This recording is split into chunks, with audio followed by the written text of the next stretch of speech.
الرجيم بسم الله الرحمن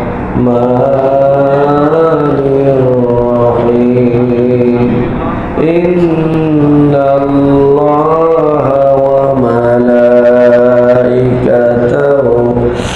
يصلون على النبي يا أيها الذين آمنوا صلوا عليه وسلموا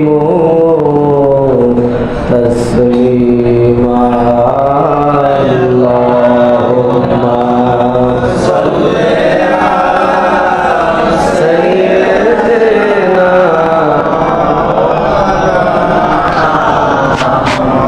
وعلى مولانا محمد اللهم صل على مولانا محمد وعلى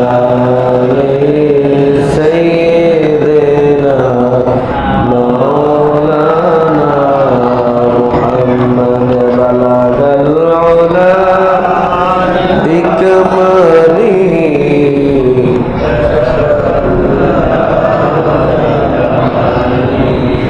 سرت جميع خصاله صلوا عليه وآله لا إله إلا الله لا إله إلا الله لا إله إلا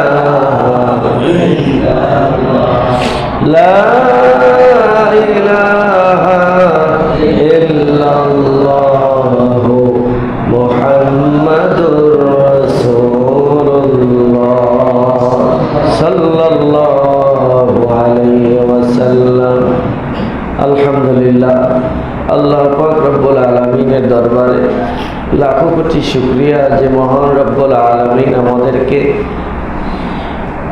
পবিত্র জায়গা দুনিয়ার সর্বশ্রেষ্ঠ স্থান আল্লাহর ঘর মসজিদে রাসূল পাক সাল্লাল্লাহু আলাইহি ওয়াসাল্লামের মিলাদুন নবী এই বিষয়ের উপরে আলোচনা করার জন্য শোনার জন্য আল্লাহ পাক আমাদের সবাইকে কবুল করেছেন।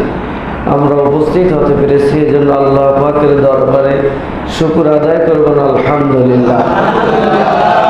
লাখো কোটি দরুদ ও সালাম বিশ্ব নবী রাসূল আরবি সাইয়্যিদুল মুরসালিন শফিউল মুজনবিন রহমাতুল লিল আলামিন হযরত মুহাম্মদ মুস্তাফা সাল্লাল্লাহু আলাইহি ওয়াসাল্লামের উপর, যাকে আল্লাহ পাক রব্বুল আলামিন तमाम পৃথিবীর সর্বশ্রেষ্ঠ নবী ও রাসূল হিসেবে এই পৃথিবীতে প্রেরণ করেছেন। যে নবীর উম্মত হওয়ার জন্য অন্যান্য নবী আল্লাহর দরবারে দোয়া করেছেন, বিনা দরখাস্তে আমরা সেই নবীর উম্মত হতে পেরেছি। এই জন্য আল্লাহ পাকের দরবারে শুকর আদায় করে বলুন আলহামদুলিল্লাহ। সম্মানিত হাজিরিন, আমরা এখানে এসেছি মিলাদুন নবী। মিলাদুন নবী অনুষ্ঠান যুগ যুগ ধরে চলে আসছে। এটা একটি বরকতের অনুষ্ঠান। যুগ যুগ ধরে আল্লাহওয়ালা নবী প্রেমিক আশিকে রসুলরা এই বরকতময় অনুষ্ঠানের আয়োজন করে আসছে এবং এর দ্বারা বহু মানুষ ফায়জিয়াব হয়েছে, লাভবান হয়েছে। বলেন সুবহানাল্লাহ। মিলাদ দরুদ এটা এমনই একটি কাজ যেটা উপর থেকে বোঝা যায় না। নল সিটিতে একজন মাওলানা সাহেব আছে, আমি নাম বলবো না, আমাদের চেয়ে অল্প বড় হবে। তো উনি মিলাদ শরীফে এত ভালোবাসে, প্রত্যেক দিন এশার নামাজের পর ঘুমানোর আগে ঘরে বসে একলা একলা মিলাদ পড়ে। আমরা যেরকম শুক্রবার আসলে মিলাদ পড়ি না, মসজিদে জিলাপি আসলে তাবারক দিলে মিলাদ হয়, তো উনি এই মিলাদ প্রত্যেক দিন পড়তেন। পড়তে পড়তে পড়তে হঠাৎ একদিন বছর 3 পড়ছে এরকম, একদিন এ তো সব কিছু হয় না, আনুমানিক 3 বছর 3.5 বছর হয়েছে। হঠাৎ একদিন অসুস্থ, শরীরটাও বেশি ভালো লাগে না, তা চিন্তা করে আজকে থাক, ঘুমাই পড়ছে। রাতের বেলায় স্বপ্ন দেখে রাসূলের পাক সাল্লাল্লাহু আলাইহি ওয়াসাল্লাম হাজির হয়ে গেছে। এসে বলে যে প্রতিদিন তুমি মিলাদ পড়ছো, আজকে পড়ো নাই কেন? খুব রাগ, তুমি আজকে মিলাদ পড়ো নাই। ইয়া রাসূলুল্লাহ, আমি তো অসুস্থ ছিলাম, আল্লাহ তোমার শেফা করবো, এটা বললে তার একটা ফু দিয়ে গেছে। লোকটা উঠে দেয়, পুরো দিব্যি সুস্থ। ওই সময় ফোন করছে আমাকে মানপাশার কারি সাহেব হুজুরের কাছে। কারি সাহেব হুজুরের, হুজুর এইরকম তো ঘটনা, স্বপ্ন তো এই দেখছি। এখন উজু করো, উজু করে তাহাজ্জুদ পড়ো, এরপর মিলাদ পড়ো, এরপর ঘুমাও। বলে সুবহানাল্লাহ। এখন এই মিলাদের যে কি ফজিলত, যে মর্তবা, এটা আমরা ওই শুক্রবারে একদিন দুয়া জেলাফিরা সাহেব বললে যে এই মিলাদে তো আর এই হবে না। আর এই মিলাদুন নবী অনুষ্ঠান যে কতটা বরকতময়, সেটাও আমরা বুঝতে হলে আবেগ নিয়ে, মন নিয়ে, ভালোবাসা নিয়ে বসতে হবে। আল্লাহ আমাদের সবাইকে কবুল করুন, বলেন আমিন। নবীজির জীবনকে কয়েকটা ভাগে ভাগ করা যায়, তার মধ্যে উল্লেখযোগ্য হলো 2টা। একটা হলো মিলাদুন নবী, আর একটা হলো সিরাতুন নবী।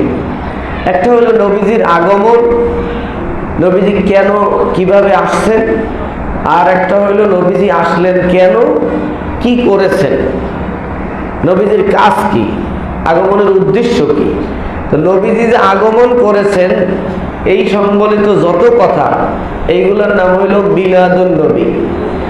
আর নবী এসে যাহা কিছু করছেন জীবনের শেষ মুহূর্ত পর্যন্ত, এগুলো হইল সিরাতুন নবী। খেয়াল করেন, নবী আল্লাহর পক্ষ থেকে দুনিয়ায় আগমন করেছেন। এই আল্লাহর পক্ষ থেকে রওনা হয়ে দুনিয়ায় আসা পর্যন্ত যাহা কিছু কথা আছে কোরআন এবং হাদিসে, এই সব আলোচনাকে বলা হয় মিলাদুন নবী। আর নবীজির জন্মের পর থেকে শুরু করে মৃত্যু পর্যন্ত তার গোটা জীবন যেভাবে চালাইছেন, আমাদেরকে যা করতে বলেছেন, এইটার নাম হইল সিরাতুন নবী। নবীর মিলাদ হইল জন্ম, আর সিরাত হইল আদর্শ। এখন আমরা অনেকে বলে যে নবী আসছেন কেন, নবীর আদর্শ, এটাই আমাদেরকে ধরতে হবে। তিনি কেমনে কি জন্মগ্রহণ করছে এটা বললে কই আমাদের কোনো লাভ নেই, আমরাও জন্মগ্রহণ করছি, সবাই তো করে। উনি হয়তো একটু নাইলে বেশি ভিন্নভাবে, এটার মধ্যে আমার কোনো হেদায়েতের কিছু নাই। এই কথাটা আসলে একটা ভুল কথা। যদি ওটার ভিতরে কিছু না থাকতো তাহলে আল্লাহ পাক কোরআনুল কারীমের মধ্যে এই কথা বলতেন না। বলেন সুবহানাল্লাহ। আল্লাহ পাক কোরআনে যত জায়গায় সিরাতুন নবীর কথা বলেছেন, তত জায়গায় আগে মিলাদুন নবীর কথা বলেছেন। বলেন না সুবহানাল্লাহ। আল্লাহ বলেছেন, লাকাদ মান্নাল্লাহু আলাল মুমিনিনা ইয বাআসা ফীহিম রাসূলাম মিনহুম ইয়াতলু আলাইহিম আয়াতিহি ওয়া ইউযাক্কিহিম ওয়া ইউআল্লিমুহুমুল কিতাবা ওয়াল হিকমা ওয়া ইন কানু মিন ক্বাবলি লাফি দালালিন মুবিন। বলেন সুবহানাল্লাহ। মুমিনদের উপরে আমি আল্লাহর পক্ষ থেকে সবচেয়ে বড় দয়া হচ্ছে এই, ইয বাআসা ফীহিম রাসূলাম মিনহুম, আমি তাদের মধ্য থেকে তাদের মতো করে একজন রসুল পাঠিয়েছি। বলেন সুবহানাল্লাহ। রসুল পাঠিয়েছেন আমাদের মধ্য থেকে, মানে মানুষদের মধ্য থেকে। আল্লাহ ইচ্ছা করলে ফেরেশতাদের মধ্য থেকে রসুল পাঠাইতে পারতেন না? জোরে বলেন। যদি ইচ্ছা করতেন জিনদের মধ্যে থেকে রসুল পাঠাইতে পারতেন না? পারতেন। কিন্তু জিন না বানাইয়া, ফেরেশতা না বানাইয়া কি বানাইছে? মানুষ বানাইছে, আমাদের মধ্য থেকে মানুষ হিসেবে পাঠিয়েছেন। এটা আমাদের জন্য সবচেয়ে বড় দয়া। বলেন আলহামদুলিল্লাহ। ইয়াতলু আলাইহিম আয়াতিহি, রাসূলের কাজ হচ্ছে তিনি তেলাওয়াত করে আল্লাহর কোরআন মানুষের কাছে শোনাবেন। ওয়া ইউযাক্কিহিম, মানুষের অন্তঃকরণের রোগ সমূহ পরিষ্কার করবেন। ওয়া ইউআল্লিমুহুমুল কিতাব, আহকামে শরিয়াত শিক্ষা দিবেন। ওয়া ইউযাক্কিহিম ওয়া ইউআল্লিমুহুমুল কিতাব ওয়াল হিকমা, আর প্রত্যেকটা কাজের তরতিব শিক্ষা দিবেন, সুন্নাত তরিকা শিখাবেন। বলেন সুবহানাল্লাহ। তাহলে নবীজি আসছেন 4টে কাজ করার জন্য, এটা হলো সিরাতুন নবী। আর আল্লাহ যে আমাদের মধ্য থেকে মানুষ হিসেবে পাঠিয়েছে, তিনি ইচ্ছা করলে ফেরেশতা বানাইতে পারতেন, ইচ্ছা করলে জিন বানাইতে পারতেন, কিন্তু মানুষ হিসেবে পাঠাইছেন। আবার মানুষ হিসেবে পাঠাইয়া আল্লাহ রাসূলকে আল্লাহ মানুষ বলেন নাই, বলেছেন রসুল রাসূলাম মিনহুম। এখানে এই মানুষ আর রাসূলের মধ্যে কি পার্থক্য, এটা আল্লাহ ইঙ্গিত দিয়ে গেছে। তাহলে এখানেই নবীর সৃষ্টির আসল রহস্য আল্লাহ কোরআনে ঢুকাই দিয়েছেন। বলেন সুবহানাল্লাহ। তাহলে এই কোরআনের আয়াতগুলো যদি আমরা তাফসীর করি, ব্যাখ্যা করি, কোরআন হাদিস দিয়ে গবেষণা করি, তাহলে আমরা মিলাদুন নবী আর সিরাতুন নবী এক আয়াতের ভিতরে পেয়ে যাব। বলেন না সুবহানাল্লাহ।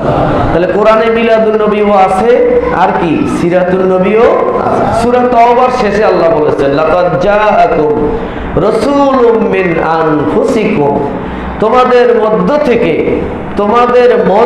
থেকে একজন রাসূল আগমন করেছে। মানুষ আগমন করেন নাই, তোমাদের ভাই আগমন করেন নাই। অন্য আয়াতে আল্লাহ বলেছেন, মা কানা মুহাম্মাদুন আবা আহাদিন মির রিজালিকুম, মুহাম্মদ সাল্লাল্লাহু আলাইহি ওয়াসাল্লাম তোমাদের বাপ না। এর দ্বারা বুঝাইছে যে বাপই যদি না হয় তাহলে নবী কি ভাই হইতে পারে? কি বলেন? বাপের চাইতে কি ভাইয়ের সম্মান বেশি না কম? কম। বাপের মর্যাদা কি? একটু কথা বলেন বাবা, বেশি। আল্লাহ বলছেন মুহাম্মদ সাল্লাল্লাহু আলাইহি ওয়াসাল্লাম তোমাদের বাপ না, তাহলে বোঝা গেল বাপ যদি না হয় তাহলে ভাই কি হইতে পারে? ভাই তো হইতেই পারে না। বন্ধু হইতে পারে? কথা বলে না। দোস্ত হইতে পারে? বেয়াই হইতে পারে? আবু বকর রাদিয়াল্লাহু তাআলা আনহু আর নবী দুইজনের মধ্যে সম্পর্ক হইল বেয়াই না জামাই শ্বশুর? জামাই শ্বশুর। তাহলে শ্বশুরের দাম বেশি হয় না? আবু বকর হইল শ্বশুর, ওমর হইল শ্বশুর, আর নবী হইল জামাই। তা হিসাবে রসুলের চাইতে আবু বকরের দাম বেশি হয় না শ্বশুর হইলে? কিন্তু আবু বকরের সাথে জামাই শ্বশুর হলো দুনিয়াবি সম্পর্ক, আর আল্লাহ রসুলের সাথে আবু বকরের সম্পর্ক হইল, আবু বকর বলছেন মুহাম্মদ আমার জামাই না, মুহাম্মদ হচ্ছে আল্লাহর রসুল। বলেন সুবহানাল্লাহ। রসুল যখন বলবে তখন আর জামাই, তখন আর বাপ, তখন আর বেয়াই থাকে না, তখন রসুলের মর্যাদা অনেক গুণ বেড়ে যায়। বলেন সুবহানাল্লাহ। রসুলের মর্যাদা কিতে বাড়ে, এই বিষয়ে একটু আমরা তাফসীরের দিকে আলোচনা করলেই পেয়ে যাবো ইনশাআল্লাহ। বন্ধুরা আমার, আল্লাহ পাক রব্বুল আলামিন বলেন, লাকাদ জাআকুম রাসূলুম মিন আনফুসিকুম, তোমাদের মধ্য থেকে আল্লাহর পক্ষ থেকে একজন রাসূল আগমন করেছে। তিনি মানুষ হিসাবে আসছেন, কিন্তু তোমাদের মতো মানুষ না। তিনি বাবা হিসাবে এসেছেন, ফাতেমার বাবা, কিন্তু ফাতেমার বাবার মতো দুনিয়ার সব ফাতেমার বাবা তিনি নন। তিনি একজন বেয়াই ছিলেন কারো না কারণ নবীর মেয়ে বিয়া দিছে আবু সুফিয়ানের ছেলের সাথে। তাহলে আবু সুফিয়ান আর নবী তার বেয়াই হয় না? কিন্তু আবু সুফিয়ানের সাথে নবীর সম্পর্ক বেয়াই না। মক্কা বিজয়ের সময় আবু সুফিয়ানকে ধরে যখন রাসূলের পাকের কদমে হাজির করছে, নবী জিজ্ঞেস করলেন, আবু সুফিয়ান, একদিকে তুমি আমার চাচা, অন্যদিকে আমার বেয়াই, সাবেক বেয়াই, এখন বলো অন্যদিকে তুমি মক্কার রাষ্ট্রের প্রধান, আমি মুহাম্মদ রাসূলুল্লাহর সাথে তুমি কেমন আচরণ কামনা করো? বলেন সুবহানাল্লাহ। আবু সুফিয়ান তখন কি বলছিলেন জানেন? হেদায়েত তো পুরা পায় না, এর জন্য অর্ধেক পাইছে। কারণ যখনই ধরিয়ে আনছে ওর উপরে তো হেদায়েত মঞ্জুর হয়ে গেছে, এই জন্য বলছে যে আপনি আমার বেয়াই, বেয়াইর লগে বেয়াই কি আচরণ করে এটা বলে না। আপনি আমার ভাইয়ের ছেলে, সেটা কি আচরণ হয় চাচা ভাইতে এটাও বলে না। বলছে আপনি আমার অভিভাবক, আপনি আমার বাবা সমতুল্য। একজন বাবা অন্যায়কারী সন্তানের সাথে যে আচরণ করে, আমি আপনার কাছে সেই আচরণ কামনা করি। সুবহানাল্লাহ। তাহলে আবু সুফিয়ান মক্কার নেতা হইয়াও নবীকে বলছে আপনি একজন অভিভাবক হিসাবে, রাষ্ট্রপ্রধান হিসাবে, আপনি একজন আদর্শ পিতা হিসাবে আমি ছোট্ট, আমার সাথে এমন আচরণ করবেন যাতে আমি ক্ষমা পাইয়ে যাই। বলেন সুবহানাল্লাহ। আর এদিকে ওমর রাদিয়াল্লাহু তরবাল বাইরে করে রেখেছে, ও কলেমা না পড়লে এখনই জবাই দেব। জীবনের মায়ায় আবু সুফিয়ান তখন ইসলাম গ্রহণ করে মুসলমান হয়ে গেছেন। এখন আর তাকে দোষ দেওয়ার কোনো সুযোগ নেই, তিনি সাহাবী, তিনি আকাশের নক্ষত্র হয়েছেন। বলেন সুবহানাল্লাহ। আল্লাহ পাক এই কারণে বলেছেন, লাকাদ জাআকুম রাসূলুম মিন আনফুসিকুম, অবশ্যই তোমাদের মধ্য থেকে একজন রাসূল আগমন করেছেন। তিনি মানুষ, এ কথা আল্লাহ কিন্তু বলে না, কিন্তু তিনি মানুষ এই দিক থেকে যে তার পিতার নাম আব্দুল্লাহ, মায়ের নাম আমিনা। এই মাতা পিতা মানুষ। পিতা মাতা যদি মানুষ হয় তাহলে মাতা পিতার জন্মে যা আসে সেটা কি হয়? কথা হয় না। মা এবং বাবা যদি গরু হয়, তার জন্মে যা আসে সে কি হবে? গরু হবে। মা এবং বাবা যদি পাখি হয়, তার জন্মে যে ডিম থেকে বাচ্চা পড়বে সে কি হবে? পাখি হবে। বাঁশের গোড়ার থেকে কি কলা গাছ বের হবে নাকি? বাঁশের গোড়ার থেকে বাঁশ বের হবে। কলা গাছের গোড়া থেকে কথা বলেন না, কলা গাছ বের হবে। এইটাই নিয়ম।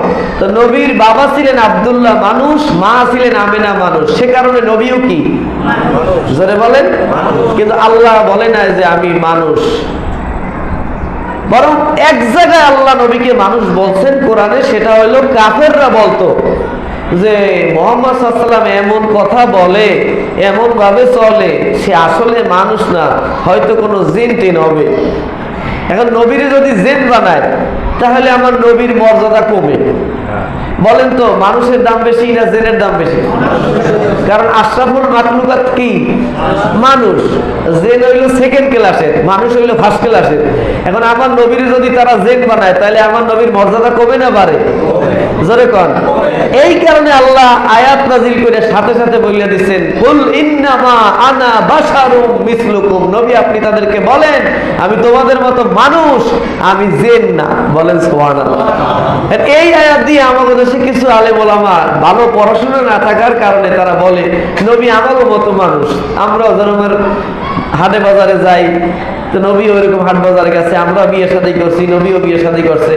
আচ্ছা বলেন তো, এই কথায় কাফেরদের উত্তরে আল্লাহ যে উত্তর দিছে, এটা হলো নবীর ইজ্জত রক্ষা করার জন্য, যে আমি তোমাদের মতো মানুষ, আমারে জিন বানাইও না, এটার মর্যাদা যাতে কমে না যায়, এই জন্য ঠেক দেওয়ার জন্য আল্লাহ আয়াত নাযিল করছে। ওই আয়াত দিয়ে কি আমার নবীর মর্যাদা বাড়ানো যায়? ওই আয়াত তো এখানে আসবে না, ওটা কাফেরদের জন্য। কিন্তু আমার মুসলমানের জন্য আয়াত হবে, লাকাদ জাআকুম রাসূলুম মিন আনফুসিকুম হুয়াল্লাযী বাআসা ফিল উম্মিয়িনা রাসূলাম মিনহুম। কোরআনের আয়াত সব তো কাফেরের জন্য না, সব মুসলমানের জন্য না। কোরআনে কিছু আয়াত নাযিল হয়েছে কাফের মুশরিকের জন্য। কি সব আয়াত কি মুসলমানের জন্য? কোরআনে সবার কথা আছে, হাতির কথা আছে, পিঁপড়ার কথা আছে, গরুর কথা আছে, শুয়ারের কথা আছে, আছে কি নাই? আছে। সব আয়াত তো এক জায়গায়, আপনারা আমাদের শুয়ারের অজান্তে যদি এই জায়গা করি, এই জায়গা কি এটা হবে? এটা বেমানান, বেয়াদবি হবে। এজন্য যেখানের আলোচনা যেটা, সেখানে সেটা করতে হবে। কাফের মুশরিকের জবাবটা আইনে যদি আপনি মাহফিলে আইনে বলেন নবী আমাগো মতো মানুষ, রক্তে মাংসের মানুষ, তা হবে না। কারণ হাদিসে আসছে, রসুল সম্পর্কে আল্লাহ বলেছেন তিনি রসুল, তার মধ্যে আমাদের মধ্যে 27টা পার্থক্য আছে। বলেন সুবহানাল্লাহ। কয়টা পার্থক্য আছে? 27টা পার্থক্য আছে। একজন মানুষ থেকে আরেকজন মানুষের মধ্যে এতগুলো পার্থক্য থাকলে তাকে আমার মতো মানুষ কেমনে আমি বলি? হ্যাঁ, এক বাপের এক পোলা রিক্সা চালায়, আর এক পোলা ডিসি হয়েছে। একই বাবার সন্তান, দুইজন কি এক না পার্থক্য আছে? একজন যদি ডিসি হয় আর একজন যদি রিক্সাওয়ালা হয়, তা দুইজনের মধ্যে পার্থক্য আছে না নাই? কি এটা তো সবাই বোঝে। একই মা বাবার সন্তান, একই মা বাবার জন্ম হয়েছে, একই ঘরে লালন পালন হয়েছে, একই স্কুলে পড়াশোনা করছে। একজন লেখাপড়া করে উচ্চ শিক্ষিত হইয়া ডিসি হয়েছে, আর একজন মেট্রিক পাস করার পর রিক্সা চালায়। এখন এই দুইজনের মান মর্যাদা কি এক? পার্থক্য আছে কি নাই? যদি থাকে সামান্য শিক্ষার পার্থক্য, একটা গুণের পার্থক্যের কারণে যদি মানুষের মধ্যে, একই আপন ভাইয়ের মধ্যে পার্থক্য হয়ে যায়, তাহলে সারা দুনিয়ার মানুষের তুলনায় আল্লাহ রসুলকে আল্লাহ 27 গুণ মর্যাদা বাড়াই দিয়েছেন। তাহলে তার মর্যাদার পার্থক্য আছে কি নাই? আল্লাহ রসুল একদিন অসুস্থ ছিলেন। একজন সাহাবী এসে বলেন, ইয়া রাসূলুল্লাহ, আমি আপনার খেদমতে আসছি, কি খেদমত করতে পারি? আল্লাহ রসুল বলেন, আমি রাতের বেলায় অসুস্থ ছিলাম, প্রস্রাব করতে বাইরে যেতে পারি না। আমার খাটের তলে একটা প্রস্রাবের পাত্র আছে, এটা বাইরে ফেলে পরিষ্কার করে নিয়ে আস। সাহাবী খুশি মনে প্রস্রাবের পাত্রটা নিয়ে বাইরে যাওয়া দিয়েছে। দেখে যে প্রস্রাব থেকে মেশক আম্বারের ঘেরান বাইরে দিচ্ছে। আমাদের প্রস্রাব থেকে কি ঘেরান আসে? ঘেরানও তো বলা যায় না, দুর্গন্ধ আসে। আমাদের প্রস্রাব থেকে কি আসে? দুর্গন্ধ। আর আল্লাহ রসুলের প্রস্রাব থেকে কি আসতেছে? মেশক আম্বারের ঘ্রাণ পাচ্ছে সাহাবী। চিন্তা করলেন, এমন প্রস্রাব তো আর জীবনে দেখি নাই, শুনিও না। এত সুন্দর ঘ্রাণ, এটা ফেলে দিয়ে আর লাভ কি? খাদার কান্দায় হোদ করে একবারে সব খাইয়ে লাইছে। সুবহানাল্লাহ। কোন প্রস্রাব খাওয়া হালাল না হারাম? জোরে কর। স্পষ্ট হারাম। সাহাবী হালাল হারামের দিক চায় নাই, মেশকের ঘ্রাণ পাইয়া ডক ডক করে খাইয়া ফেলাইছে। মুসলিম শরীফের হাদিস। প্রসাব কার? নবীজি। তাহলে পার্থক্য কোথায়? আপনিও প্রসাব করেন, রসুলের পাকও প্রসাব করছেন, পার্থক্য আছে না নাই? কি পার্থক্য? সাহাবী প্রসাব খাইয়া পাত্রটা ধুইয়া নবীজির কাছে আসছেন, আসছে পাত্র ধুইয়া গেছেন, এখন উনি যে রাস্তায় দিয়ে হাঁটে ওই রাস্তায় ঘেরান শুরু হয়ে যায়। নামাজের কাতারে দাঁড়াইলে সবাই ঘেরানে মুগ্ধ হয়ে যায়, পাগল হয়ে যায়, এত সুন্দর সেন্ট। সবাই জিজ্ঞাসা, ভাই তুমি কোন কোম্পানির আতর ব্যবহার করো, এত সুন্দর সেন্ট তুমি কোথায় পাইলা? আমাকে একটু দাও, আমাকে ঠিকানা দাও, কিনে আনি। কই ভাই আমি কোনো সেন্ট ব্যবহার করি না, আমি কোনো আতর দিই না, বিশ্বাস কর। পেটে ভাত জোটে না, আতর দেবো কোন সময়? সাহাবীরা বলে, হুজুর ও এমন সুন্দর আতর ব্যবহার করে যার ঠিকানাও আমাকে কয় না, শিকারও পায় না, ও মিথ্যে কথা বলছে। ওই আতর আমরাও দিতে চাই, ওর একটু কয় যে আতরের ঠিকানাটা আমাকে একটু লিখে দেন। আল্লাহ রসুল বলে, সাহাবী তুমি কোন আতর ব্যবহার করো? সবাই নাপাক, নামাজ পড়ার জন্য উযু করিয়া পাক হইতে হয়, গোসল করিয়া পাক হইতে হয়, আবার ঘুমাইলে নাপাক হইয়া যায়, উযু থাকে? কথা বল না। সারাদিন সকাল থেকে সন্ধ্যা পর্যন্ত কাজ করবেন, উযু থাকবে না। মানুষ নাপাক হইয়া যায়, নাপাক অবস্থাটাই বেশি, পাক হওয়ার জন্য উযু করা লাগে। আল্লাহ পাক বলেন, জান্নাতীদেরকে যখন আমি জান্নাতে ঢুকাবো, এক গ্লাস শরবত পান করাইয়া, নহরুল হায়াতের মধ্যে একটা কূপ আছে, ঝর্ণা আছে, ওই ঝর্ণা একটা ডুব দেওয়াইয়া গোসল করাইয়া জান্নাতে ঢুকাবো, আমার ওই বান্দাগুলা আর জীবনেও নাপাক হবে না। কিছুক্ষণ পর আপনার বাথরুম আসবে, বাথরুম থেকে দুর্গন্ধ আসবে, বাথরুমটা নাপাক, সাথে সাথে আপনার ওযু নষ্ট হয়ে যাবে, আপনিও নাপাক হয়ে যাবেন। কিছুক্ষণ পর প্রস্রাব আসবে, প্রস্রাব করলে আপনি নাপাক হয়ে যাবেন, কারণ প্রস্রাবটা নাপাক। আপনার শরীর থেকে যদি বায়ু বের হয়, বায়ুটা দুর্গন্ধযুক্ত, নাপাক, এই কারণে আপনিও নাপাক হয়ে যাবেন। আল্লাহ পাক যখন জান্নাতের ভিতরে আপনার শরবতটা পান করাইয়া ওই পানি দিয়া গোসল করাইবে, এমন পাক হইয়া যাবেন, পায়খানা প্রস্রাব বায়ু আর জীবনে ছাড়বেন না, রক্ত প্রবাহিত হবে না, পুজ বের হবে না, বমি হবে না, শরীরটা সম্পূর্ণ পবিত্র হয়ে যাবে। এটা যদি আপনার এক গ্লাস শরবত খাওয়াইয়া আর একটা ডুব দেওয়াইলে যদি আপনি আমি এইরকম পাক হইয়া যাই, চেহারাটা হবে কেমন? হাদিসে বলা হয়েছে যে ডুব দিয়ে ওঠার সাথে সাথে শরীরের রং হবে পূর্ণিমার চাঁদের মধ্য থেকে যেমন আলো বের হয়, ওই জান্নাতি মানুষটার শরীর থেকে আলো বের হওয়া শুরু করবে। এই অবস্থাটা আপনার আমার হবে। আলহামদুলিল্লাহ বলেন, জোরে করেন আলহামদুলিল্লাহ। কি ভাই জান্নাতে যাইতে মনে চায়? কার কার চায়? কার জায়গায় নারে তাকবীর, আল্লাহ কবুল করুন, বলেন আমিন। আপনারে আমারে জান্নাতে গোসল করাইয়া যদি এত সুন্দর চেহারা হয়, পূর্ণিমার চাঁদের মধ্যে দাগ আছে, স্পট আছে, আলো কম বেশি আছে, আল্লাহ রাসূল বলেন আমার উম্মত যখন গোসল করে উঠবে, পুরা শরীরের পা থেকে মাথা পর্যন্ত কোনো স্পট থাকবে না, চাঁদের আলোর মতো চকচক করে নূর বের হতে থাকবে। সুবহানাল্লাহ। ওই পানিতে যদি একটা চুবড়ি দেওয়ার পর আপনার অবস্থা এরকম হয়, আল্লাহ পাক বলেন ওই ঝর্ণার সাথে যেই নদীর জয়েন্ট আছে, আপনার গোসল করাবে পুকুর দিয়া, জান্নাতের সামনে নহরুল হায়াত, এটা হচ্ছে একটা নদী, ছোট্ট পুকুর, আর ওইটার মূল সাগর হইল মায়ে তাসনিম, জান্নাতের মহাসমুদ্র। ওই সমুদ্রের মধ্যে আল্লাহ পাক রব্বুল আলামিন নবীর মাটির টুকরা 1000 বছর চুবাইয়া রাখছে। এক ডুবে যদি আপনার চেহারা পূর্ণিমার চাঁদের মতো হয়, তাহলে 1000 বছর যদি ওই মাটি ওই পানিতে চুবায়, এই মাটির অবস্থা কি এখন করবে? যারা বলে নবী আমাকে মতো মানুষ, তাদের কি কিছু বলার নাই? কোরআন হাদিস যদি গবেষণা করিয়া পড়তো, তাইলে আর জীবনে এই কথা বলার সুযোগ ছিল না, নাই। ভাইরা আমার, বন্ধুরা আমার, আল্লাহ নবীর এই মাটির টুকরাকে 1000 বছর ভিজাইয়া রাখছে। প্রতি 1 বছর পরে এই মাটির টুকরাকে উল্টাইয়া পিঠ থেকে ওপিঠ করা হয়েছে। এভাবে 1000 বার মাটির ভিতরে, পানির ভিতরে মাটির টুকরার এই পিঠ ওপিঠ করা হয়েছে।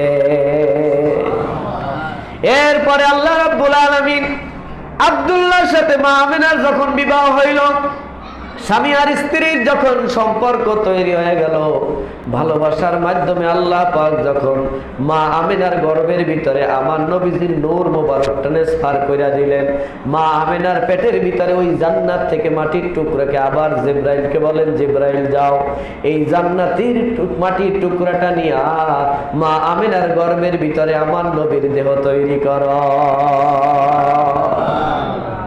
হাদিস শরীফের ভিতরে আসছে, আপনি আমি যে মায়ের পেটের ভিতরে তৈরি হয়েছি, কোরআনে আল্লাহ পাক বলেন সুম্মা জাআলনাহু ফি করারিম মাকিন, মায়ের পেটের ভিতরে সুন্দর সুরক্ষিত একটা মেশিনের ভিতরে, একটা আইসিইউর ভিতরে আল্লাহ পাক রব্বুল আলামিন স্বাস্থ্যসম্মতভাবে আপনাকে আমাকে মা এবং বাবার বীর্য থেকে তৈরি করেছেন। কিন্তু আল্লাহ পাক রব্বুল আলামিন কারিগর হিসাবে মা বাবার মিলনের পরপরই একজন রহমতি ফেরেশতা মায়ের পেটের মধ্যে ঢুকাই দিয়েছে। আল্লাহ পাক যেভাবে যেভাবে নির্দেশ করেছেন ওই ফেরেশতা ওইভাবে আপনাকে আমাকে মায়ের পেটে তৈরি করেছে। মায়ের পেটের ভিতরে আপনি আমি তৈরি হয়েছি। প্রথমে দাঁড়ানো অবস্থায় সোজা করে আল্লাহ পাক মাথা মুবারক সৃষ্টি করেছেন, মাথার মধ্যে সর্বপ্রথম কপালের হাড্ডিটা আল্লাহ পাক তৈরি করেছেন, বলেন সুবহানাল্লাহ। কপালের হাড্ডিটা আল্লাহ পাক সর্বপ্রথম অঙ্গ হিসেবে তৈরি করেছেন, কারণ এই মানুষটারে বানানো হচ্ছে সিজদা দেওয়ার জন্য। এই জন্য মায়ের পেটের ভিতরে আপনার আমার সর্বপ্রথম অঙ্গ তৈরি হয়েছে কপালের হাড্ডি। সুবহানাল্লাহ বলেন। যে মানুষ দুনিয়ায় মানুষ হয়ে আসছে সিজদা করতে পারে নাই, ওই মানুষটাই কপাল পোড়া। এই জন্য দুনিয়ায় তাকে সিজদার জন্য বানানো হয়েছে, সিজদা দিতে পারে না।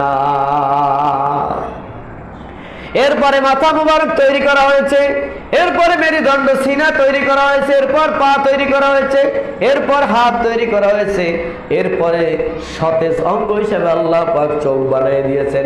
একটার পর একটা অঙ্গ প্রত্যঙ্গ আল্লাহ পাক এক এক করে সিস্টেম বাই সিস্টেম একজন ফেরেশতার মাধ্যমে আল্লাহ মায়ের পেটের মধ্যে তৈরি করেছে। প্রত্যেকের জন্য একজন ফেরেশতা ছিল।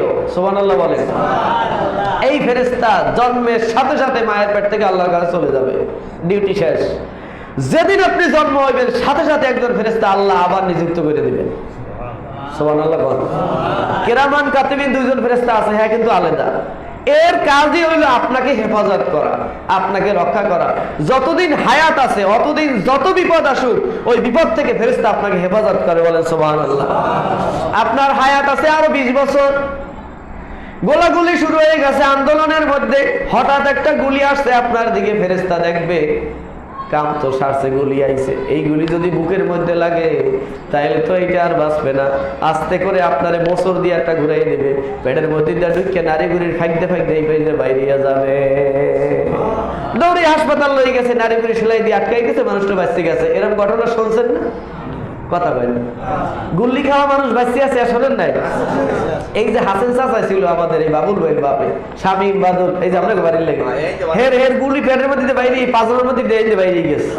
এরপর 26-27 বছর বাঁচতে আছিল। সুবহানাল্লাহ কর। তার মানে কি? ওই যে পাহারাদার ফেরেশতা ও দেখে যে হায়াত আছে 26 বছর, এখন এই গুলি যদি মাথার মধ্যে আনে তা বাঁচবে? কথা বল না। হেরে ঘুরে যেতেছে এমন কায়দায় গুলির ধারে পাইতে হতেছে, গুলি যে করছে হের আশাটা দূর যাবে কা, হের আশাটাও পূরণ হইবে, কিন্তু আল্লাহ ওরে বাঁচাইয়াও রাখছে। সুবহানাল্লাহ কর। হায়াতের মালিক কে? আল্লাহ পাক রব্বুল আলামিন মায়ের পেটের ভিতরে প্রত্যেক মানুষকে একজন ফেরেশতা দিয়ে তৈরি করেছেন। জিবরাইলকে বলছে আমার নবীর দেহ তৈরি হবে অন্য ফেরেশতা দিয়া করব না, ফেরেশতাদের সর্দার দিয়া করব। জিবরাইল তুমি নিজে আমেনার পেটের মধ্যে আমার নবীকে বানাইবা। মা আমেনা বলেন, নবী যখন আমার পেটের মধ্যে আসলো, আমি যখন অনুমান করা শুরু করলাম মুহাম্মদুর রাসূলুল্লাহ আমার পেটের ভিতরে, আমি তখন থেকে আলাদা নিজেকে কিছু অনুমান করা শুরু করলাম। রাতের বেলায় যখন বাইরে বের হইতাম আগে আমার ভয় লাগতো, কিন্তু এই সন্তান পেটে আসার কারণে আমি যদি রাত্রের বেলায় ঘর থেকে বের হই আমার ভয় করে না। দুনিয়ার মানুষ শোনো, মা আমেনা বলতেছে তার স্বামী আব্দুল্লাহকে, রে আব্দুল্লাহ, এই সন্তান যেদিন থেকে আমার পেটের মধ্যে আসছে ওই দিন থেকে অমাবস্যা আর পূর্ণিমা চিনি না। যখনই আমি ঘর থেকে বের হই পূর্ণিমার চাঁদ আমার পিছনে পিছনে আলো দেয়। ও আমার স্বামী আব্দুল্লাহ, ভালো করে শোনো, আমাদের সন্তান দুনিয়ার সাধারণ কোন সন্তান হবে না। আমার সন্তান পেটে আসার পর থেকে দিনের বেলায় যদি আমি ঘর থেকে বের হইতাম, মক্কা নগরী প্রচন্ড মরুভূমির তাপ, আমি যখন ঘর থেকে বের হই এক খণ্ড মেঘ এসে আমি আমেনার মাথার উপরে ছায়া দেয়। এই সন্তানের সম্মানের কারণে আমি এই সম্মানিত, নইলে আমি আমিনার জীবনে তো এরকম ঘটনা কোনোদিন ঘটে নাই। আমার পেটে যে সন্তান আসছে সাধারণ মানুষ হবে না, ইনি আল্লাহর কোনো খাস বান্দা হবে। আর তো জোরে কর না, আপনাদের কষ্ট হয়? অল্পতেই সারবো ইনশাল্লাহ। একটু সামনে আগান, পিছনে অনেক বাইরে বসতে পারে না, একটু সামনে আগান, একটু সামনে বলেন সাল্লাল্লাহু আলা মুহাম্মাদ সাল্লাল্লাহু, অল্প দেব সাল্লাল্লাহু।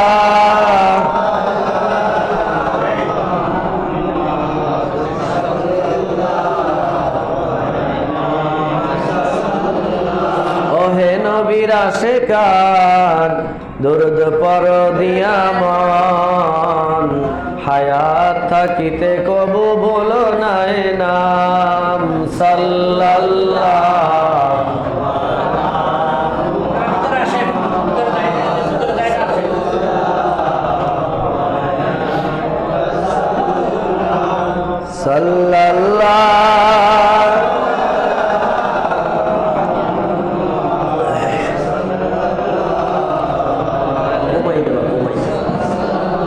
বন্ধুরা আমার, মা আমিনা বলতেছেন যে মুহাম্মদুর রাসূলুল্লাহ আমার পেটে আসার পর আমি অনেক কিছুতে পার্থক্য অনুভব করি। স্বামীকে বলতেছে, আব্দুল্লাহ শোনো, আমাগো ঘরে যে আটার মটকি, কি বলেন মটকি বলেন, আটা রাখতো যে পাত্রে, এই মটকিটায় 12 সের আটা ধরতো। এই 12 কেজি আটা ভর্তি মটকিটা আমি আগে জাগাইয়ে যতটুকু অনুমান ওজন অনুভব হইতো, এখন আমার কাছে মনে হয় এটার মধ্যে 1 থেকে 2 সের আটা আছে। সুবহানাল্লাহ বলেন না? 10 কেজি ওজন নাই, অথচ মটকি ভর্তি আটা। আমার মনে হয় যে আমি কোনো বোঝা জাগাইলে এটা হালকা হয়ে যায়, আমার সাথে এই বোঝাটা আরো অনেকে জাগায়। কারণ সে এখন নবীর মা, তার সম্মান আছে না নাই? নবীর মা কষ্ট করবে না, নবীর সাথে ফেরেশতা আছে, ফেরেশতারা তারে জাগাইয়ে সহযোগিতা করে, বলেন সুবহানাল্লাহ। আমিনা বলতেছে, আব্দুল্লাহ স্বামী গো শোনো, আমাদের বাড়ির সামনে যে পানির কূপটা আছে, 30 হাত লম্বা ফিতা দিয়া পানি উঠাইতে হয়। ওই কূপটার মধ্যে 30 হাত রশি টাইনে উঠাইতে আমার বড় কষ্ট হয়। কিন্তু এই সন্তান পেটে আসার পর থেকে রশি দিয়ে আমার পানি উঠানো লাগে না। আমি যখন বালতি নিয়ে কূপের কাছে যাই, পানি শো শো করে কূপের সামনে চলে আসে। 30 হাত নিচের পানি কূপের উপরে চলে আসে। আমি বালতি ভরে আস্তে করে পানি নিয়ে আসি। আমার মনে হয় আমার বালতিটা কে যেন জাগাইয়া রাখে। ও স্বামী, তুমি আর বসে থেকো না, জলদি করে চলে যাও, কিছু মাল সামান নিয়ে ব্যবসা করতে রওনা হও। ওই ব্যবসা করে টাকা পয়সা নিয়ে আমার সন্তানের জন্য ভালো মানের খাবার নিয়ে আসো, এই সন্তানের জন্য ভালো মানের পোশাক নিয়ে আসো, এই সন্তানের জন্য ভালো বাসস্থানের ব্যবস্থা করতে হবে। যেহেতু এই সন্তান আল্লাহর খাস বান্দা, এর জন্য আমাদের কিছু করণীয় আছে। স্বামীকে ব্যবসায় পাঠিয়ে দিল। আব্দুল্লাহ বলেন, সাধারণত মানুষেরা যেই পরিমাণ ব্যবসা করে, আমার ব্যবসায় সাধারণ ব্যবসার চাইতে 3 গুণ বেশি লাভ হইয়া গেল। বরকতের নবী, রহমতের নবী, মায়ার নবী, দয়ার নবী দুনিয়া আগমন করতেছেন। আল্লাহ পাক সব জায়গায় বরকত ঢুকাইয়া দিল। এই নবীজির আব্বা যখন ব্যবসা করে ফিরে আসতেছিল, পথে মধ্যে আল্লাহ পাক রব্বুল আলামিন আল্লাহর নবীর আব্বাকে অসুস্থতার রোগ দিয়া 2 মাস অসুস্থ অবস্থায় মামার বাড়ি থেকে ওই জায়গায় ইন্তেকাল করে দুনিয়া থেকে চলে গেলেন। কারণ কি? আল্লাহ পাক রব্বুল আলামিন আমার নবীকে এতিম বানাইয়া দিলেন। এর 2টা কারণ। 1 নম্বর কারণ হইল এতিম নবী দুনিয়ায় আসার পর যেন এতিমের দরদ বোঝে। আর 2 নম্বর হলো নবী যদি দুনিয়ায় আসে, নবীর পিতা যদি নবী না হয়, তাহলে আমার নবীর সম্মান থাকে না। এই পৃথিবীর মধ্যে যত বড় বড় নবী, তাদের মধ্যে একজন নবী ইউসুফ আলাইহিস সালাতু ওয়াস সালাম। তার জন্ম হয়েছে আরেকজন নবীর ঘরে। তার বাবার নাম ছিল ইয়াকুব আলাইহিস সালাম। নবীর পিতা নবী, নবী হয়েছে তার বাবাও নবী। আরেকজন বাদশা ছিল এই পৃথিবীর মধ্যে শ্রেষ্ঠ বাদশা। আল্লাহ পাক যাকে শ্রেষ্ঠ রাজত্ব দান করেছিলেন তার নাম সুলাইমান। এই সুলাইমানের বাবা ছিল একজন নবী, নবীর পুত্র নবী। আল্লাহ নবীর আব্বা যদি বাচ্চা থাকে আর তিনি যদি নবী না হয়, তাহলে তো নবীর এই অন্য নবীর তুলনায় একটা দিক থেকে মর্যাদা কম হয়। এই জন্য নবী আসার 6 মাস আগে, কেউ বলেন 3 মাস আগে, আল্লাহর নবীর আব্বাকে আল্লাহ দুনিয়া থেকে নিয়ে গেলেন। নবীর বাবার ইন্তেকাল, এটা নবীর সম্মানে রক্ষার জন্য আল্লাহ পাক রব্বুল আলামিন এই নবীকে মায়ের পেটের মধ্যে আমিনার গর্ভের ভিতরে যখন সৃষ্টি করলেন, জিবরাইল আলাইহিস সালাতু ওয়াস সালাম হঠাৎ করে একদিন মা আমিনা ঘুমিয়ে আছেন, রাতের বেলায় দেখেন ঘরের দরজাটা খুলে গেছে। গভীর রাত, দরজাটা খুলে ঘরের মধ্যে থেকে একটা ফোকাসের মতো লাইট আসতেছে, আলো আসতেছে। মা আমিনা বলেন আমি ভয় পাওয়ার কথা, কিন্তু ভয় পাইলাম না, উঠে বসলাম। দেখি আস্তে আস্তে করে আলোর মধ্য থেকে একটা বাঘ আমার ঘরে আসলো। বাঘটা আমার দরজার সামনে এসে আমাকে সালাম দিল, আসসালামু আলাইকা ইয়া উম্মা সাইয়্যিদি। সুবহানাল্লাহ। আমার ওই দেশের বাঘে মানুষের সালাম দেয়, কথা কয় না? সুন্দরবনের বাঘে মনে হয় দেয়, তাই আফ্রিকার বাঘে দেয়? কোন বাঘে মানুষের সালাম দেয়? কিন্তু এই বাঘ নবীর মাকে সালাম দিছে।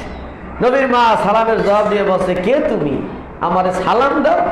বলে আপনি যা বলছেন তা না, আমি বাঘ না, আমি ফেরেশতা জিবরাইল। কেন তুমি আসলা এই সূরাতে?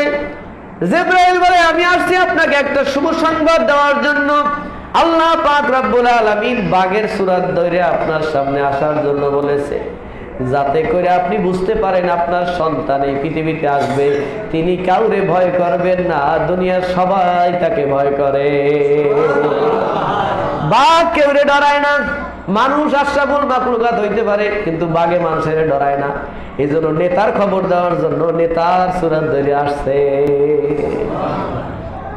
জিবরাইল আলাইহিস সালাম বলে, তোমার পেটের মধ্যে যে সন্তান আসতেছে, এই সন্তান দুনিয়ার সাধারণ কোন সন্তান না।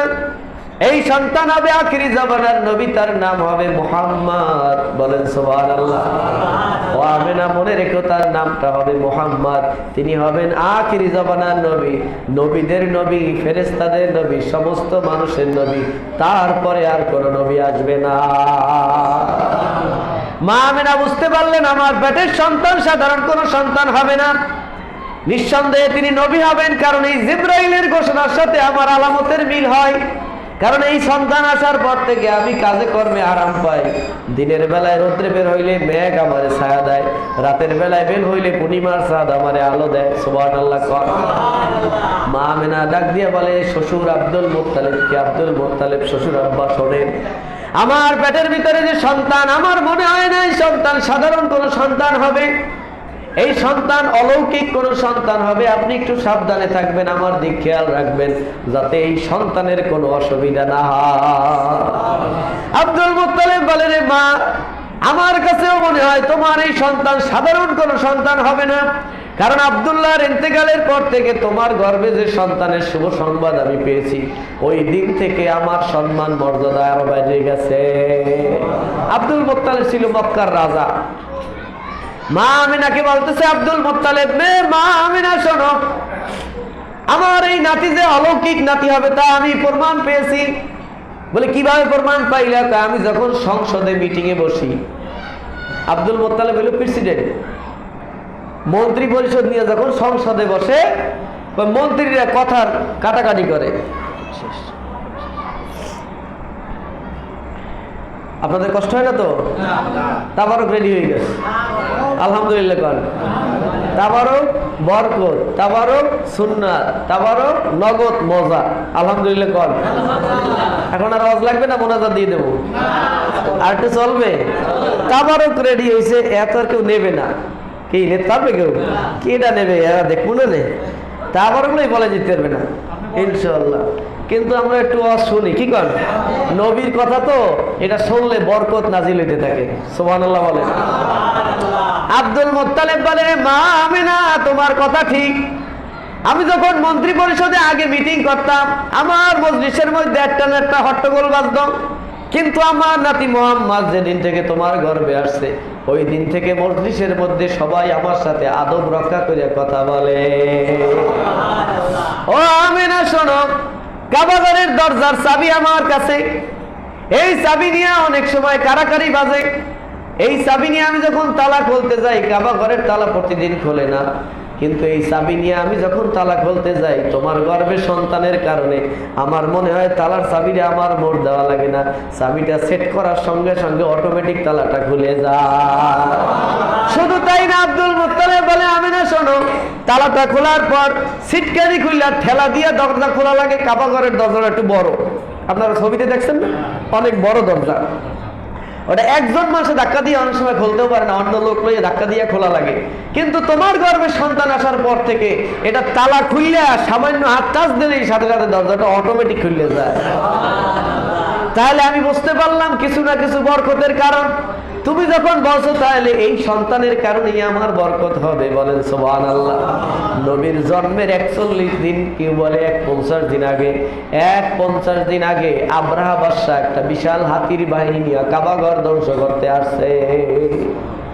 কাবাঘর ধ্বংস করার জন্য আব্রাহা বাদশা আসছে। আব্রাহা বাদশা শুনছে মক্কায় কাবাঘর সবার চেয়ে সম্মানিত, সবাই এই ঘরের সম্মান করে। মক্কা সারা পৃথিবীর মধ্যে এই কারণে বিখ্যাত। ওই কাবাঘর ধ্বংস করে ইট বালু সিমেন্ট সব নিয়ে যাইয়া তুরস্কে একটা ঘর উঠাইবে। আব্রাহা বাদশা হস্তি বাহিনী লইয়াছে, কাবাঘর ধ্বংস করবে। আব্দুল মুত্তালিবের কাছে চিঠি দিছে, তোমার ঘর ভাঙিয়ে নিতে আইছি, তুমি কি বলো? ওই দেশে রাজা না তিনি। আব্দুল মুত্তালিব কয়, ঘর ভাঙবে যদি তোমার নেতে মশা নিতে পারো, আমার আপত্তি নেই, কারণ এই ঘর আমার না। আমি মক্কার প্রেসিডেন্ট, কিন্তু ঘরের প্রেসিডেন্ট না, আমি ঘরের খাদেম। সুবহানাল্লাহ। এই জন্য এই মসজিদের ইমামকে বলা হয় ইমাম। ওই মসজিদের ইমাম ইমাম, ঢাকা বাইতুল মুকাররমের মসজিদের ইমাম। কিন্তু কাবা ঘরের ইমামকে কি বলে জানেন? খাদেমে হারামাইন। মক্কা এবং মদিনার ইমামকে ইমাম বলে না, তাদেরকে বলে খাদেম। সুবহানাল্লাহ। এই টাইটেলটা ছিল আব্দুল মুত্তালিবের। কাবা ঘরে ইমাম হয় না, কাবা ঘরে নেতা হয় না, ওইটা আল্লাহর ঘর। ওই জায়গার নেতা কে? জোরে কান কে? ওই জায়গায় যিনি ইমাম হবেন তিনি ইমাম না, তিনি ওই ঘরের খাদেম। কাবা ঘর যদি ধৌত করা লাগে তাহলে ইমাম সাহেব প্রথম তেনা বিজয়ী একটা পোষা দেবে, এরপর কর্মচারীরা দেবে। সুবহানাল্লাহ। এই ঘরটার দাম কম না বেশি? আব্দুল মুত্তালিব কয় যে এই ঘরের তো আমি মালিক না, এই ঘরের রাজাও না, এই ঘরের আমি খাদেম। ঘর থাকলে ঘরের খেদমত করবো, ঘর থাকবে না আমার কিছু করার নেই। এই ঘরের মালিক কে? তুমি যদি ভাঙ্গে নিয়ে আসমানের দরজা খুললে গেছে, ফেরেশতারা ফুল দিয়া গেট বানাইতে আছে। চতুর্থ আসমানের দরজা খুললে গেছে, ফেরেশতারা ফুল দিয়া দরজা গেট বানাইতে আছে। একটার পর একটা, একটার পর একটা, 7 আকাশ পর্যন্ত সমস্ত দরজাগুলা খুলে গেছে। আমি আমেনা বিছানায় শুইয়া শুইয়া দেখতে পাই। আল্লাহ পাক রব্বুল আলামিন আরশে আজিম থেকে একটা নূরের জ্যোতি 7 আকাশের দরজা ভেদ করে আমি আমিনার ঘরের ভিতরে আমার চেহারার দিকে, আমার বুকের মধ্যে একটা সার্চলাইট আরশে আজিম থেকে আল্লাহ মেরে ধরেছে। এত সুন্দর আলো, লঞ্চের আলো যদি মারে সার্চলাইট, সামনে বইয়া যারা দেখছেন অনেক দূর পর্যন্ত একটা বড় মোটা আলো রশ্মি দেখা যায় না? যায় না? কিন্তু ওই দূরে যদি নৌকায় কোনো মানুষ থাকে, ওই আলোটার দিকে চাইতে পারে? ওইটার পাওয়ার কি বেশি, ওইটার দিক চাইয়ে থাকা যায় না, চোখ নষ্ট হয়ে যায়। মা আমিনা বলেন আল্লাহর পক্ষ থেকে যে নূরের জ্যোতি আসছে, এটা এমন সুন্দর, আলোটা আমি যেমন স্পষ্ট দেখতে পাই, আলোর মধ্য থেকে প্রত্যেক আসমানে ফেরেশতারা আহলান সাহলান মারহাবার মিছিল করে আমি দেখতে পাই। মনে মনে ভাবলাম, প্রথম আকাশের ফেরেশতারা ফুলের মালা লইয়ে মিছিল করে, আহলান সাহলান মারহাবা ইয়া রাসূলুল্লাহ মারহাবা, সুবহানাল্লাহ বলেন। দ্বিতীয় আসমানের ফেরেশতারা মিছিল করে, আহলান সাহলান মারহাবা ইয়া রাসূলুল্লাহ মারহাবা। তৃতীয় আসমানের ফেরেশতারা মিছিল করে, আহলান সাহলান মারহাবা ইয়া রাসূলুল্লাহ মারহাবা। প্রত্যেক আসমানের ফেরেশতারা মিছিল করে। হঠাৎ করে দেখি আলোর মধ্য থেকে কে যেন আসতেছে, কে যেন আসতেছে। আস্তে করে যখন আমার আলোটার কাছাকাছি আসে, দেখি 3 জন মহিলা ফুলের মালা নিয়া, জান্নাতি পোশাক পরা অবস্থায়, নূরের চেহারা বিশিষ্ট 3 জন মহিলা আমি আমিনার ঘরের মধ্যে নাজিল হইল। আমিনা বলেন, জিজ্ঞাসা করলাম তোমরা কারা? প্রথম মহিলা একটু বয়স্ক, বলতেছে আমার নাম হাওয়া, জীবনেও তুমি আমারে দেখো নাই, নাম শুনেছো, আমি হইলাম আদম আলাইহিস সালামের স্ত্রী, তোমার আদিমাতা হাওয়া। আর একটু জোরে কর সুবহানাল্লাহ। দ্বিতীয়জন বলে আমি ফেরাউনের স্ত্রী আসিয়া, আমার নাম শুনেছো কিন্তু আমারে দেখো নাই, জান্নাতি পোশাক পরাইয়া আল্লাহ রাব্বুল আলামিন আখিরি জামানার নবীর খেদমত করার জন্য হাজির পাঠাইয়া দিয়েছে।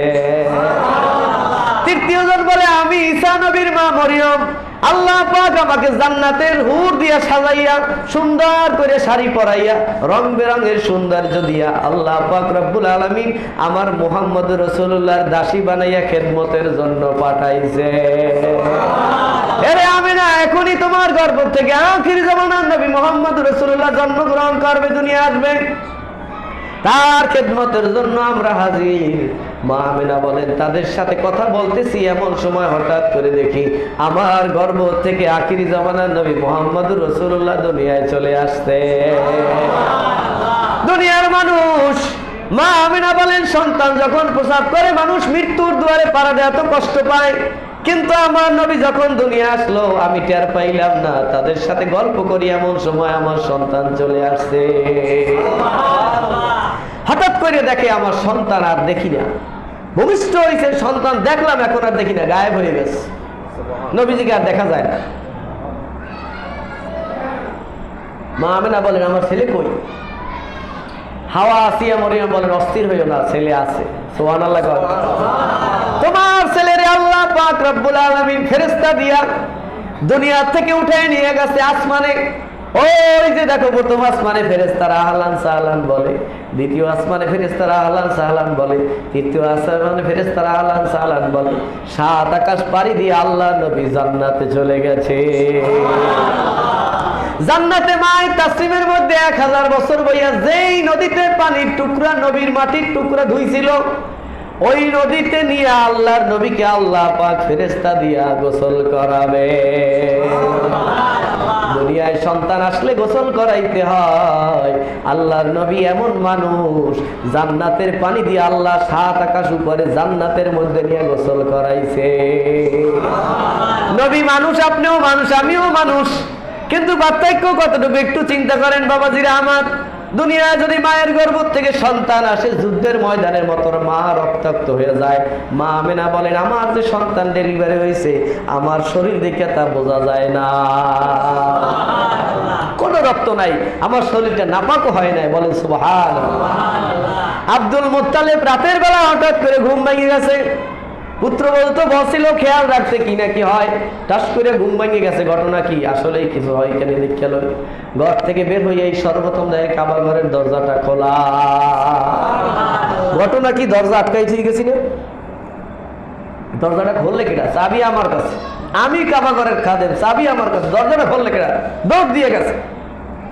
যাইয়ে দেখে কাবা ঘরের মধ্যে 360টা মূর্তি, পাথরের মূর্তি, কাঠের মূর্তি, মাটির মূর্তি, 360টা মূর্তি বানানো আছে কাবা ঘরের মধ্যে। 360টা মূর্তি সব আমিনার ঘরের দিকে সিজদায় পড়ে আছে। আব্দুল মুত্তালিব কয় সুবহানাল্লাহ, এমন জিনিস তো জীবনে দেখি না। লাত মানাত উজ্জা হবো 4টা মূর্তি আছে বড়, একটা মূর্তি এক জায়গায় দিয়ে আরেক জায়গায় ঠেলে নিতে 70 জন মানুষ লাগে। সুবহানাল্লাহ নেই? একটা মূর্তি ঠেললে এক জায়গায় দিয়ে আরেক জায়গায় নিতে কয়জন মানুষ লাগে? 70 জন। এইরকম আছে 4 দিয়া, আটটা সব ছোট ছোট। এই সব মূর্তিগুলো ইমাম হুদ্দু আকারে সব আমিনার ঘরের দিক সেজদা করছে। ঘটনা কি? দৌড় মাসে কাবা ঘর যায় যাক দেখতে আমিনার ঘরে কি করছে। সুবহানাল্লাহ কয়। আগে থেকেই তো তারা সতর্ক যে আমিনার পেটে যে সন্তান সে সাধারণ সন্তান হবে না। হঠাৎ করে সুফিয়া নবীজির ফুফু আম্মির ঘুম ভেঙে গেল। ঘুম ভাঙ্গায় কে? ঘুম ভাঙিয়ে উঠে চিন্তা করে ঘুম ভেঙে গেল, দেখি আমার বাবি সাহেবের কি অবস্থা। বলছিল আগেই খোঁজ খবর রাখতে। বাইরে দেয় বাবি সাহেবের ঘরের চতুর্পাশে আকাশের তারকা গুলাইয়া সব সিজদায় পড়ে আছে। নবীও মানুষ, আপনিও মানুষ, আমিও মানুষ। কি বলেন? বাংলাদেশের সবচাইতে ভাইরাল যে হুজুর, সবচাইতে বড় হুজুর, 10 লাখ মানুষ হয়, হে আর নবী তো এক কাতারের। কি হ্যাঁ? 1 কোটি মানুষও যদি হয় নবীর জুতার সমতুল্য হইতে পারে না। এই পৃথিবীর সব মানুষ যদি এক পাল্লায় রাখা হয় তাহলে নবীর সমান কোনোদিন তুলনাও করা যায় না। আল্লাহ নবীকে আল্লাহ পাক স্পেশাল ভাবে তৈরি করেছে। আল্লাহ নবীকে আল্লাহ রাব্বুল আলামিন আলাদা সবকিছু দিয়ে তৈরি করেছে। তিনি নবীদের নবী হবেন, নেতাদের নেতা হবেন, শিক্ষকদের শিক্ষক হবেন, চিকিৎসকের চিকিৎসক হবেন, ডাক্তারের ডাক্তার হবেন, গবেষকের গবেষক হবেন, জ্ঞানীদের জ্ঞানী হবেন, বিজ্ঞানীদের বিজ্ঞানী হবেন। এমন কোন সাইট নাই যে সাইটে আল্লাহ পাক নবীকে শ্রেষ্ঠ বানায় না। আল্লাহ নবীর ঘরের দিকে যখন তাকাইলেন, সুফিয়া দেখতেছেন মা আমিনার ঘরের চতুর্পাশে তারকা চকচক করে। আকাশের দিক চাইয়ে দেখে আকাশটা পুরা খালি, একটা তারকাও আকাশে নাই। সব তারকাগুলা নবীর ঘরে সেজদায় পড়ে আছে। এক দৌড় দিয়েছে, কি যেন একটা ঘটছে। এদিকে আব্দুল মুত্তালিব, ওদিক দিয়ে আছে সুফিয়া, দুজন ঘরের মধ্যে আসছে। এদিকে জান্নাত থেকে আল্লাহ পাক নবীকে গোসল করাইয়া নাভি থেকে হাঁটু পর্যন্ত একটা পোশাক জান্নাতি পরাইয়া, সাদা রঙের ধবধবে সাদা রঙের একটা পোশাক পরাইয়া, সুন্দর করিয়া বেহেশতি টেরেতে সাজাইয়া রুমালে করিয়া মা আমিনার কোলের মধ্যে এসে নবীজিকে হাজির। আব্দুল মুত্তালিব ভাইয়া দেয় পূর্ণিমার চাঁদের মতো একটা সন্তান। সুফিয়া এসে দেখে ভাইয়ের ছেলে হয়েছে পূর্ণিমার চাঁদের মতো। বলে সুবহানাল্লাহ। তারা আসছে একটু কোলে নিবে, আব্দুল মুত্তালিব কোলে নিবে, সুফিয়া কোলে নিবে।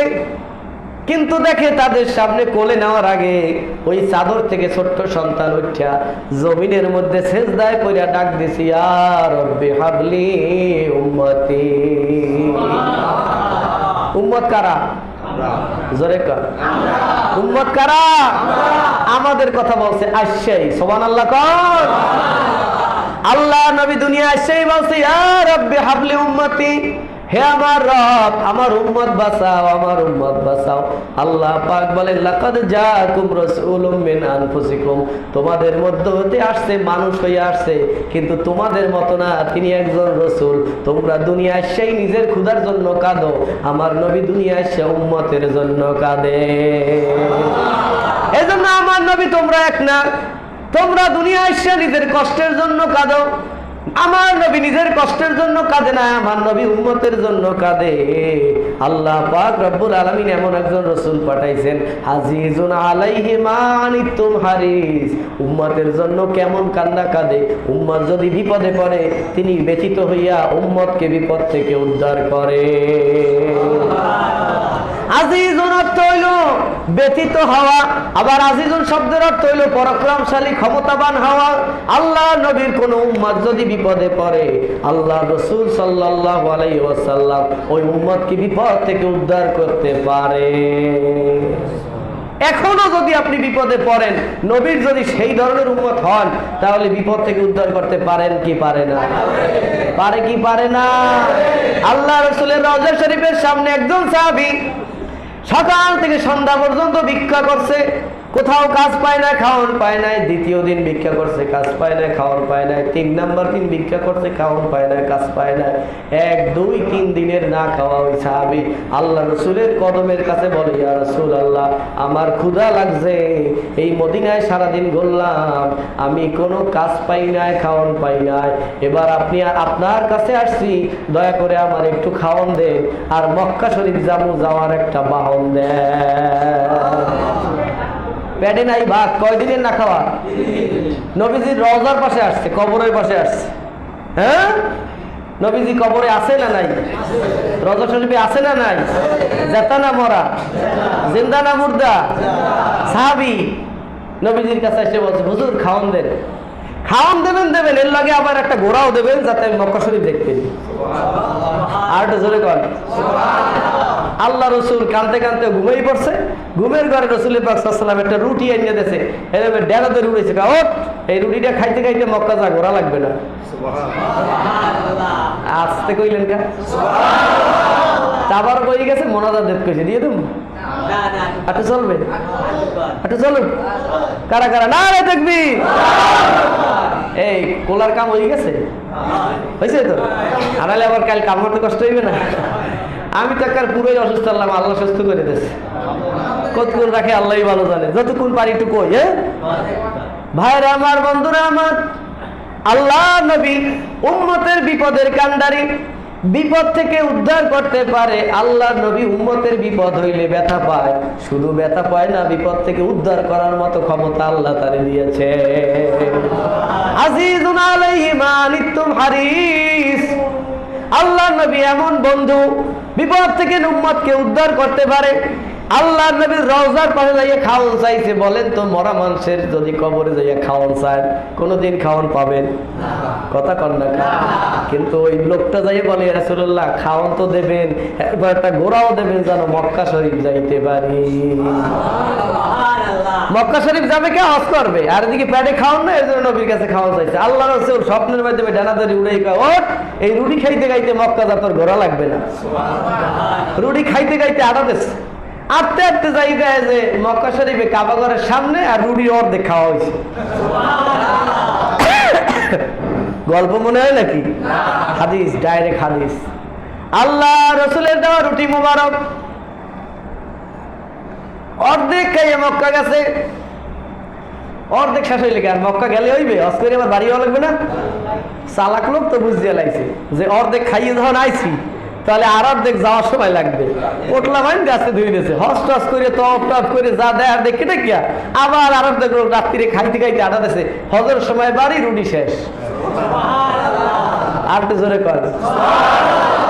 উম্মতের বিপদে নবী উম্মতরে পার করতে পারে কি পারে না? যুদ্ধের ময়দান থেকে আসতেছেন, সাহাবীরা কয়, হুজুর সর্বনাশ, এখনো মদিনা যাইতে 3 দিন সময় লাগবে। কয়দিন? পানি নাই এক ফোঁটাও। 3 দিন পানি ছাড়া উটও বাঁচবে না, মানুষ বাঁচবে না, ঘোড়াও বাঁচবে না, সব শেষ। আল্লাহ নবী কথা কি করা লাগবে? কয় এখন খাওয়ান লাগবে, এইতে যা জিয়া খাওয়াই পারেন আপনি। নবীজি দেখে যে এক পাল ছাগল রাখতে আছে রাখালে, ওই রাখালে বলাই লইয়াও, বলাই আছে রাখাল এদিকে আও, তোমার ছাগল দিতে দুধ দোয়াই খাওয়াও। রাখালকে, হুজুর আল্লাহ আসতে মাফ করবেন, আমি আপনারে চিনি, কিন্তু কামাবে কি? এই ছাগলের মালিক তো আমি না, মহাজন হয়েছে আর একজন, আমি হইলাম রাখাল, মহাজনের অনুমতি ছাড়া আমি যেতে পারবো না। কয়টা অনুমতি আনতে কি লাগবে? অনুমতি আনতে আমার এই যে বাড়ি যাইয়া আইতে 2 দিন সময় লাগবে। এর করে বই থাকবো, এর করে তো মরা মদিনে যেতে পারি, 2 দিনই তো মরবে। তাহলে একটা কাজ করো, তোমার ওইখানে কি কোনো বাজা ছাগল টাগল আছে যা বিয়ে না? কয় আছে? বাজা ছাগল ছিলেন, বয়স হয়ে গেছে কিন্তু বাচ্চা দেয় না। যে ছাগলে বাচ্চা হয় না, এই ছাগলে দুধ হয় বেশি নাকি? দুধ হয়? হ্যাঁ, খেয়াল রাখবেন, সজাগ থাকতে হবে। যে ছাগলে বাচ্চা হয় না, তাতে তো দুধ হওয়ার প্রশ্নই আসে না। আল্লাহ নবী বলেন, বাজা ছাগলটা নিয়ে আসো। ছাগলটা দেখে নবী কয়, ছাগলটা তো খুব সুন্দর। ও রাখাল, এই ছাগলটাকে যদি দুধ দোয়াইয়া খাই, তোমার আর তোমার মালিকের কোনো দাবি আছে? কয় কি বাজা ছাগল যেন দুধ দোয়াই খাইবেন, হ্যাঁ তার দাবিটা কি? এতে তো দুধই হইবে না। কয় আমি যদি খাই তাহলে তোমার কোনো দাবি আছে? কয় না। আর তোমার মহাজনের কোনো দাবি আছে? কয় না। আপনি খান, সুবহানাল্লাহ কয়। আল্লাহ নবী ছাগলের মাথা থেকে পিঠ পর্যন্ত একটা পোষা দিয়া কয়, ছাগল আল্লাহর হুকুমে আমাকে একটু দুধ পান করা। নবীজি একটা পোষা দেওয়ার সঙ্গে সঙ্গে ছাগলের ওলানের বান এরকম মোটা শুরু করছে।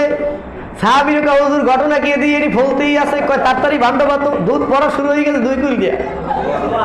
দোয়াবে কোন সময়? দুধ নিজে যে ছেড়াই বাইরে এইটি তো ভান্ডা পাইতে করতে পারে না। সুবহানাল্লাহ কয়।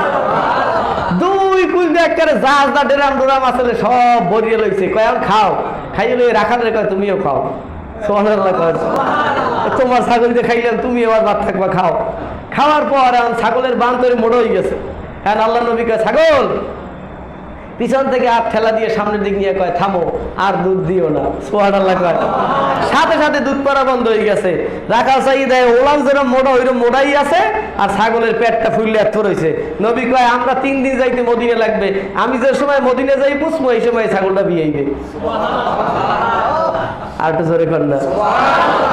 আমি যখন মদিনে যাই পুষবো, দেখবা এই সময় তোমার ছাগল বিয়েবে। তোমার ছাগল বিয়েইলেই বুঝবো আমি মদিনে যাই পুষছি। হারিসুন আলাইকুম বিল মুমিনিনা রাউফুর রহিম। আল্লাহ নবী মুমিনদের প্রতি এমন দয়াবান, এমন মেহেরবান, তার সামনে যদি কোনো উম্মত বিপদে পড়তো, ওই বিপদে উদ্ধার না করে তিনি ছাড়তো না। আসল বিপদ হবে কিয়ামতের ময়দানে। আল্লাহ নবী বলেন, কিয়ামতের ময়দানে মুসিবতের সময় যখন আমার উম্মত বিপদে পড়বে, আমি নবী আমার উম্মতকে সুপারিশ করে করে জান্নাতে নিয়ে যাব। মিজানের পাল্লায় দৌড় দিয়ে যাব, ফুলসিরাতের গোড়ায় দৌড় দিয়ে যাব, আমল নামাজের জায়গায় দিয়ে দৌড় দিয়ে যাব। আম্মা জান আয়েশা বলেন, হুজুর কিয়ামতের ময়দানে আপনাকে কোথায় পাবো? নবী বলেন, এই তিনটে জায়গায় আমারে খুঁজবা। মিজানের পাল্লায় দেখবা আমি আছি, ফুলসিরাতের গোড়ায় দেখবা আমি আছি, আর আমল নামাজের জায়গায় ওই জায়গায় দেখবা আমি আছি। মিজানের পাল্লায় যাইয়া দেখবা নেকি বদি ওজন করা হবে। আমার উম্মতের যে আমলটা কম হবে, নেক কম হইয়া যাবে, ফেরেশতারা সাথে সাথে শিকল লাগাইয়া জাহান্নামে টানিয়ে নেওয়া দেবে। আমি নবী সামনে দিয়া বের দিয়া বলবো, কোথায় না, ওটা তো আমার উম্মত। সুবহানাল্লাহ কর। ফেরেশতারা কইবে নেক কম গুনাহ বেশি, জাহান্নামে নিয়ে যায়। আল্লাহ নবী বলেন, নেক আর গুনাহ বুঝি না, এটা তো আমার উম্মত, আমার উম্মতের আমি জাহান্নামে নিতে দেব না। বলেন দুনিয়ার বিপদ বড় না ওই দিনের বিপদ বড়?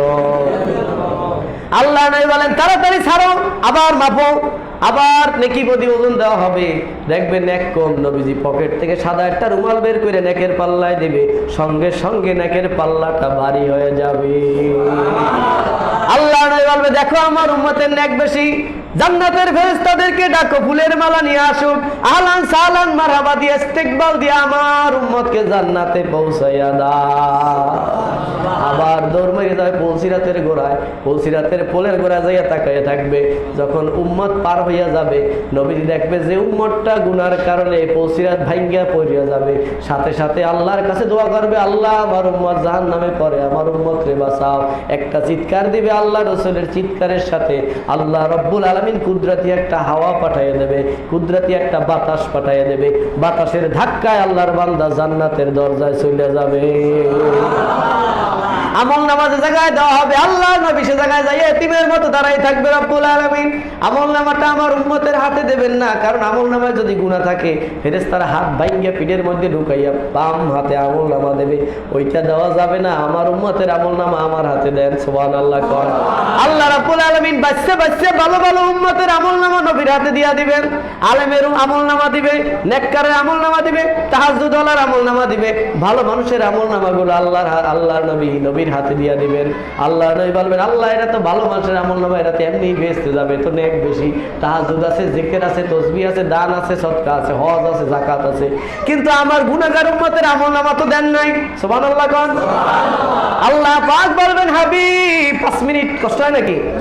আল্লাহ পাক বলবেন, হাবিব আপনার ভালো ভালো উম্মতের আমল নামা আপনার হাতে দিছি, টিকিট ধরে ধরে আমল নামা দিয়া দিয়া ডাক দিয়া দিয়া তাদেরকে জান্নাতে পাঠাইয়া দেন, আপনার মনটা খুশি হয়ে যাবে। কিন্তু এখন যে আমল নামাগুলো আছে, এই আমল নামাগুলো আপনার হাতে দেওয়া যাবে না, কারণ এই আমল নামা দেখলে আপনার মুখটা বেজার হইয়া যাবে।